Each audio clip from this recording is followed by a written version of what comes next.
તો છોટાઉદેપુર જિલ્લામાં ખડકવાડા ભુરધલી રોડ ઉપરનો કોઝવે તૂટી જતા છેવાડાના 25 ગામોના વાહન વ્યવહારને અસર પહોંચી। ચોમાસામાં કોઝવે ધોવાઈ ગયો હતો, પરંતુ આજ દિન સુધી તંત્ર દ્વારા ન તો આ તૂટી ગયેલા કોઝવેનું સમારકામ કરાયું કે ન તો નવા પુલ માટે કોઈ જોગવાઈ કરાઈ। ત્યારે પંચાયત માર્ગ મકાન વિભાગના ઊંઘેલા સરકારી બાબુઓને જગાડવા માટે ગ્રામજનોએ સૂત્રોચ્ચાર કરીને પોતાનો વિરોધ નોંધાવ્યો હતો। છોટાઉદેપુર જિલ્લાના છેવાડાના ગામો ભુરધલી ખડકવાડા ગામને જોડતો કોઝવે, તેની હાલત જોઈ અને તમને પણ ખ્યાલ આવી ગયો હશે કે ગ્રામજનોની સમસ્યા શું છે।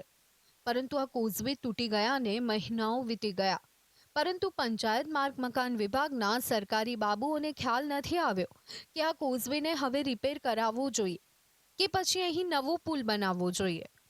છોટાઉદેપુર જિલ્લાના ભુરધલી, રંજવાંટ, બાલાવાંટ, દિયાવાંટ, બંડલા, ઓઢી, બિલવાટ સહિતના છેવાડાના 25 ગામોને જોડતા આ રસ્તામાં ભુરધલી ગામ પાસેના કોતર પર પંચાયત માર્ગ મકાન વિભાગ દ્વારા બનાવાયેલો કોઝવે ગત જુલાઈ મહિનામાં ધોવાઈ ગયો હતો, જેમાં ભ્રષ્ટાચાર આચરવામાં આવ્યો હોવાની પણ સ્થાનિકોની ફરિયાદ છે। કોતરમાં પાણી આવતા કોઝવે તૂટી ગયો અને તેમાં નાખેલી પાઇપો તણાઈ ગઈ। કોઝવેનો આખો સ્લેબ તૂટી જતા કોઝવેમાં મોટો ખાડો પડ્યો હતો। 5 વર્ષથી વારે ઘડી વરસાદની સિઝનમાં તૂટી જાય છે। આ સમસ્યાનો ભોગ ગ્રામજનો બની રહ્યા છે। 20 થી 25 ગામના લોકો આ સમસ્યામાં ભોગ બને છે, જેથી સરકારમાં અમારી અગાઉ પણ ઘણી બધી રજૂઆત થઈ કે અહીંયા વહેલી તકે આ ઓવરબ્રિજ બને અને આ જે લો લેવલના કોઝવે ટકી શકતા નથી, જેથી સરકારી તંત્ર અને સરકારી વિભાગના કર્મચારી આવે છે, ફોટા પાડી લે છે અને જોઈ જાય છે અને તમારો પુલ મંજૂર થઈ ગયો એવી ઘણા બધા વાયદાઓ 5 વર્ષથી કરે છે, છતાંય આજ દિન સુધી અહીંયા જે કામગીરી થવી જોઈએ એ થઈ નથી। કોઝવે બંને તરફથી તૂટી ગયો હોવાથી એક સાથે 2 વાહનો પણ પસાર થઈ શકતા નથી, ત્યારે રાત્રિના સમયે તો અહીં મોટા અકસ્માતનો ભય લાગે છે। ગ્રામજનો દ્વારા આ કોઝવેના રિપેરિંગ કામ માટે વારંવાર રજૂઆત કરવામાં આવી, પરંતુ તંત્રના બહેરા કાન સુધી ગ્રામજનોનો અવાજ ન પહોંચી શક્યો। અગાઉ આ કોઝવે પર પુલ બનાવવા માટે પણ રજૂઆત કરવામાં આવી હતી, પરંતુ આદિવાસી સમાજના લોકોની રજૂઆત કોઈએ સાંભળી નહીં અને પુલ પણ ન બનાવ્યો। ત્યારે હવે આ તૂટેલા કોઝવેના કારણે ગ્રામજનોને ભારે હાલાકી વેઠવાનો વારો આવ્યો છે। અમારી એટલી માંગ છે સરકારને કે આ પુલ જલ્દથી જલ્દ આવી જવો જોઈએ અને ઘણીવાર અમે ચોમાસામાં તકલીફ પડે છે કે અમે અમારા ગામથી પેલી સાઈડ બી જઈ શકાતું, આ સાઈડ બી નહીં શકાતું। ઘણીવાર ચોમાસામાં તકલીફ પડે છે અને ઘણીવાર ગાડી બી ચોમાસામાં તણાઈ જાય છે, ઘણાને અકસ્માત થઈ શકે છે।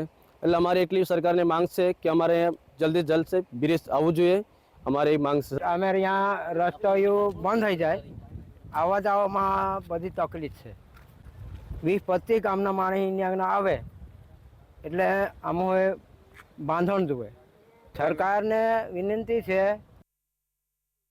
જિલ્લામાં 3 ધારાસભ્ય ભાજપના છે, જિલ્લા પંચાયત એ પણ ભાજપની છે, સાંસદ તો એ પણ ભાજપના છે અને રાજ્યમાં સરકાર પણ ભાજપની છે।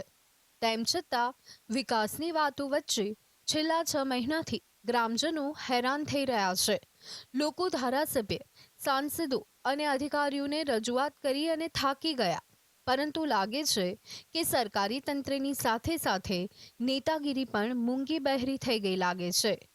આપ તસવીરોમાં જોઈ રહ્યા છો, ગામ લોકો જે ખાડો છે તે ખાડો પોતાના સ્વખર્ચે પૂરી રહ્યા છે। અહીંયા અધિકારીઓ CR યોજનાની અંદર કરોડો રૂપિયાનો ખર્ચો જે છે કામ કરવા માટેનો બિલોનો પાડી દે છે, ત્યારે અહીંયા સવાલ ઉઠે છે કે આટલા મોટા ટેન્ડરો કરોડ રૂપિયાના સબ ડિવિઝનોમાં આપવામાં આવે છે, ત્યાર પછી પણ આ રસ્તાના કામો જે પૂરવાના હોય છે, રિપેરિંગ કરવાના હોય છે તે નથી થતા। ત્યારે આદિવાસી સમાજના લોકો હવે પોતાની જાતે પોતાના ગામનો રસ્તો રિપેર કરવા મજબૂર બન્યા છે। વિકાસની ગાથા ગાતી સરકાર આદિવાસી વિસ્તારમાં જે જરૂરી કામો છે તે કરતી નથી, તેનો આ વરવો નમૂનો છે। રફીક ધણીવાલા, GSTV।